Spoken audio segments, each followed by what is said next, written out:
سورۃ الکہف قرآن پاک کی اہم ترین سورتوں میں سے ہے. اسے ہر جمعہ پڑھنے کی تاکید ہے. جو شخص اسے ہر جمعہ کے روز پڑھے اس کے بارے میں نبی صلی اللہ علیہ وسلم نے فرمایا کہ جو جمعہ کے دن اس کی تلاوت کرے گا تو آئندہ جمعے تک اس کے لیے ایک خاص نور کی روشنی رہے گی، یعنی اللہ تعالیٰ اسے اپنی طرف سے ایک خاص روشنی عطا کریں گے. اسی طرح اس کی ابتدائی 10 آیات اور آخری 10 آیات کی فضیلت احادیث میں بیان ہوئی ہے کہ جو ان کو یاد کرے گا اور پڑھے گا وہ فتنہ دجال سے محفوظ رہے گا. تو اس کے لیے ہم یہ کر سکتے ہیں کہ ابتدائی 10 آیات کو بھی زبانی یاد کر لیا جائے اور آخری کو بھی. تو دن کی کسی نماز میں اگر ان کو پڑھ لیا جائے تو اس طرح انشاءاللہ وہ فضیلت جو اس کی حاصل ہو سکتی ہے وہ ہو جائے گی. حضرت عائشہ رضی اللہ عنہا کی روایت سے حدیث میں آیا ہے، اور یہ حدیث بھی ضعیف جداً ہے، صرف ضعیف نہیں بلکہ ضعیف بھی بہت زیادہ ضعیف ہے، لیکن اس کا آخری حصہ جو ہے وہ صحیح مسلم میں آیا ہے، وہ میں وہاں آپ کو بیان کر دوں گی.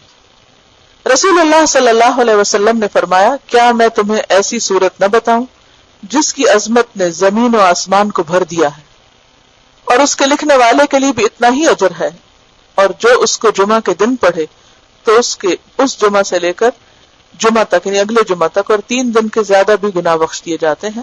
اور جو آدمی سوتے وقت اس کی آخری 5 آیتیں پڑھے تو وہ رات کے جس حصے میں بھی اٹھنا چاہے گا اللہ اسے اٹھائے گا. تو لوگوں نے کہا ہاں اللہ کے رسول صلی اللہ علیہ وسلم ضرور بتائیے. تو آپ نے فرمایا سورۃ کہف.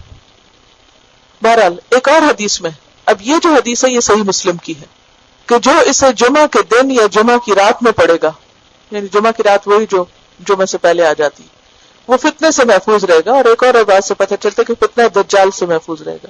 اور اس کی جو پہلی 10 آیتوں سے متعلق حدیث ہے وہ بھی صحیح ہے کہ جو شخص اس کی پہلی 10 آیتیں پڑھے گا، یاد کرے گا، وہ فتنہ دجال سے محفوظ رہے گا. اسی طرح اس کے پڑھنے سے گھر میں سکینت اور برکت نازل ہوتی ہے. ایک مرتبہ ایک صحابی نے سورہ کہف پڑھی، گھر میں ایک جانور بھی تھا، وہ بدکنا شروع ہو گیا. انہوں نے غور سے دیکھا کہ کیا بات ہے، یعنی میں قرآن پڑھ رہا ہوں اور قرآن پڑھنے سے تو ظاہر ہے سکون نازل ہوتا ہے، یہ جانور کو کیا ہو گیا جو اچھل کود کر رہا ہے. تو انہیں ایک بادل نظر آیا جس نے انہیں ڈھانپ رکھا تھا.